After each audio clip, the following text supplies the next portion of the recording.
Oh,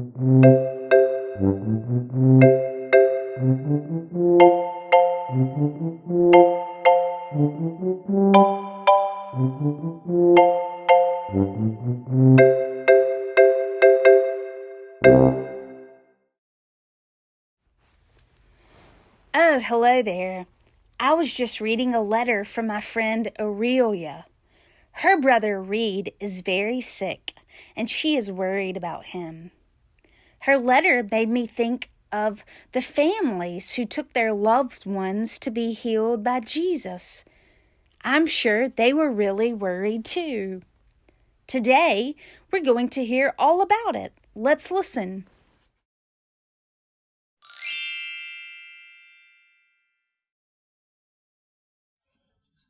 After Jesus and his disciples left the synagogue, they entered the house of Simon and Andrew with James and John. Now Simon's mother-in-law was in bed with a fever, and they told him about her at once. He came and took her by the hand and lifted her up.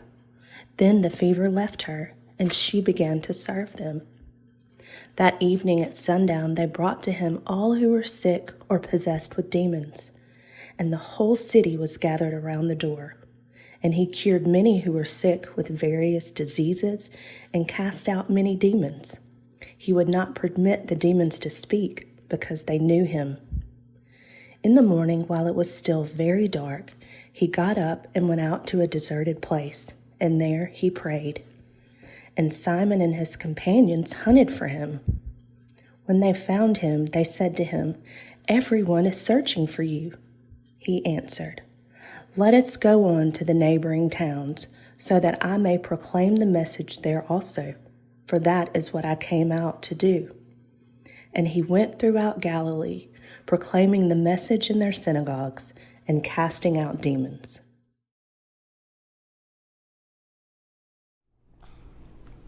Hello everybody, today we're going to read a book with my mommy. That's right, we are. And today in church, we are talking about a story, the gospel story, where there were people a long time ago, and they had sick family members, and their family members were so sick that they wanted them to be better. And so do you know what they did? What? They took their family members to Jesus so he could help them. And they walked miles and miles in some cases. Okay. And what do you think those people were feeling about their family members that were sick? Worried! Well, what were they feeling? Now say it like a big girl. Sad and worried. I think they were worried. They were worried because imagine if Daddy was sick and we didn't know what to do. Yeah, we would be what? Worried. Worried, that's right. And worries come in all shapes and sizes. They can be really big, like someone in your family is sick and you're scared, or they can be really tiny, like you have a hangnail on your finger and it's bothering you, it's worrying you. Worries come all over the place in your life. And we are going to read a book about that, about a little mouse named Wimberly. And guess what Wimberly did? He was worried. Wimberly worried. Wimberly worried about everything. Big things. I wanted to make sure you're still there. Little things. Uh-oh, she spilled her juice. And things in between. And Wimber saying, "Mama, what if I shrink?" Wimberly worried in the morning. She worried at night. And she worried throughout the day. "You worry too much," said her mother. "When you worry, I worry," said her father. "Worry, worry, worry," said her grandmother. "Too much worry." At home, Wimberly worried about the tree in the front yard. What if it falls on our house? And the crack in the living room wall. What if it gets bigger and something comes out of it? And the noise the radiators make. What if there's a snake inside? At the playground, Wimberly worried about the chains on the swings and the bolts on the slides and the bars on the jungle gyms. And always she worried about her doll, Petal. Shouldn't Petal have a car seat too? I found her, sweetie. I'll wait for you, Petal. Don't worry, said her mother. Don't worry, said her father. But Wimberly worried. She worried and worried and worried. When Wimberly was especially worried, she rubbed Petal's ears. And Wimberly worried that if she didn't stop worrying, Petal would have no ears left at all. On her birthday, Wimberly worried that no one would come to her party. See, said her mother, there was nothing to worry about. This is the best present ever. I wish I had my birthday today. But then Wimberly worried that there wouldn't be enough cake.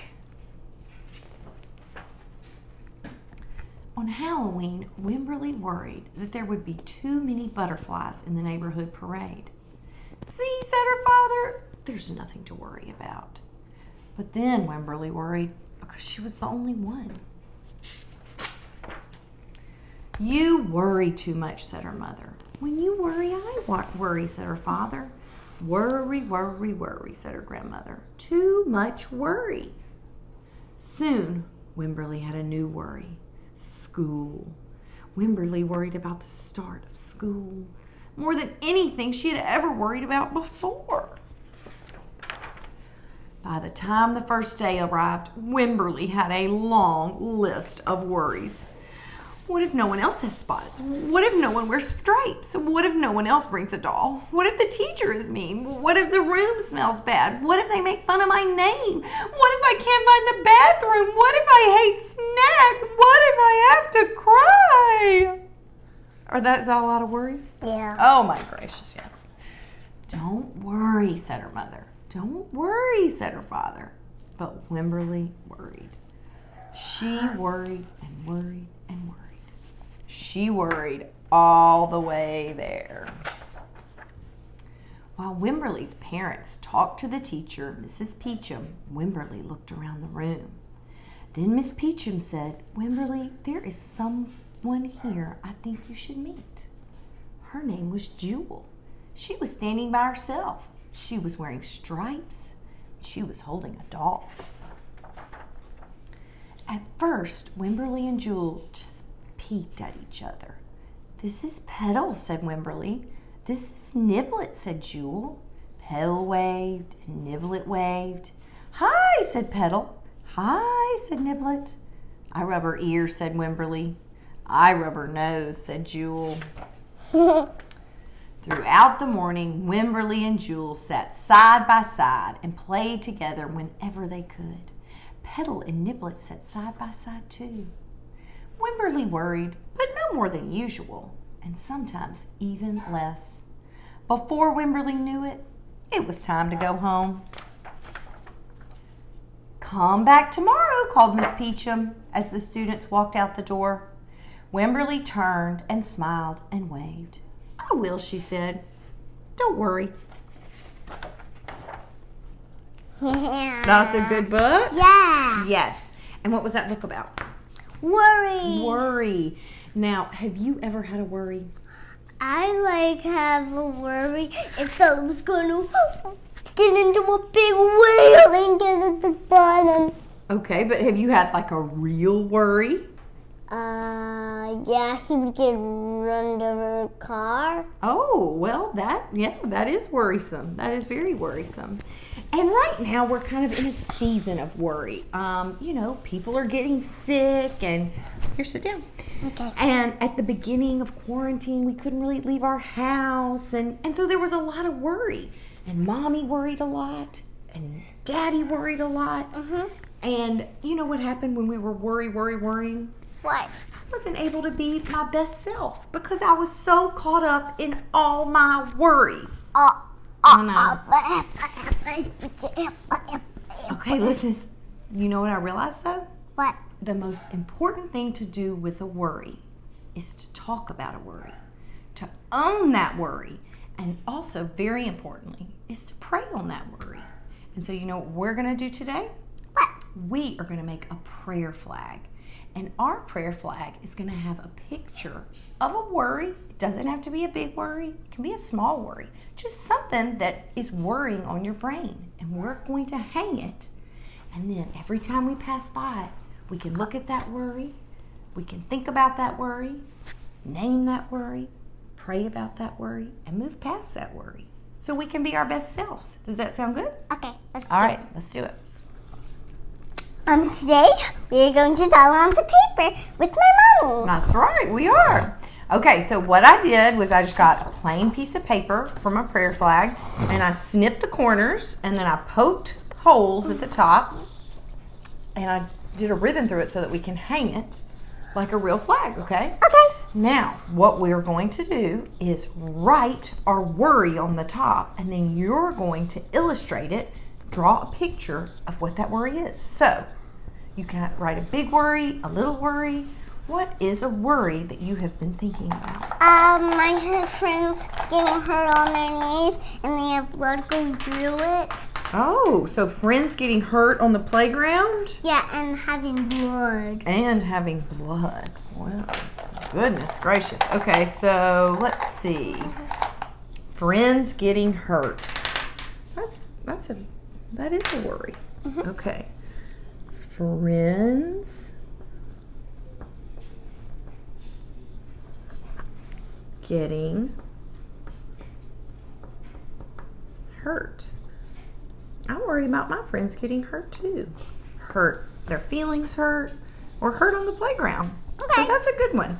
Okay, so how are you going to illustrate that? How are you going to draw a picture of that? Maybe. Okay, I'm going to draw Mary Kay sitting on the ground. And she's crying. Oh no, because she fell and hurt herself? Mm-hmm. Oh.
See? I'm finished. Okay, all right, let's show everybody. So, Mary Manning drew a picture of her friend getting hurt, and she drew herself coming to cheer up her friend. But that is a worry Mary Manning has, that her friends are going to get hurt. Now, some worries you can fix. Some worries, some things that you might have on your heart are things that you can work through, like helping your friends when they fall down and hurt themselves. Some worries might be rational, some might be irrational, but there's still a worry. So the important thing about a worry is to look at that worry, to name that worry, and to pray on that worry, to talk about that worry. Right? Because okay, because you don't want your worry to take you over. No. And that's sometimes what happens with worries. They grow and they get bigger and bigger.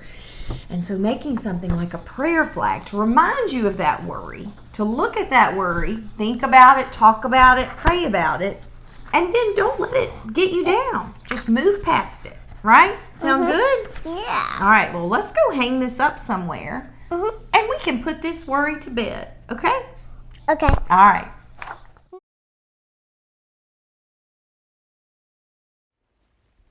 It is very normal to worry. We all worry. We worry because something is wrong and we hope it can be fixed. Or we worry because we think about all the things that could go wrong, like Mary Manning worrying that her friends may get hurt on the playground. We worry when we don't know what will happen in the future.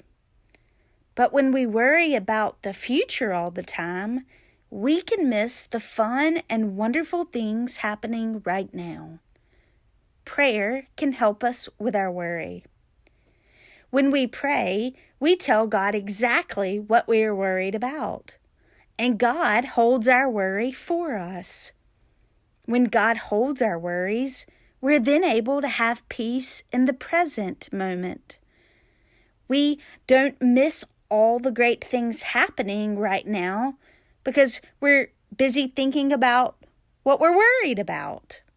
We can enjoy the present instead of worrying about the future. I wonder, what is it that you worry about? This week, maybe you can talk about your worries with your family and friends. Try writing down your worries and giving them to God. Imagine God holding them for you. It takes practice to let God help us with our worry. Let us pray. Dear God, help us trust you. Help us trust that you really do hold our worries about the future so that we can enjoy today. Amen. This week, boys and girls, I hope you'll practice praying about your worries. Until then, bye-bye.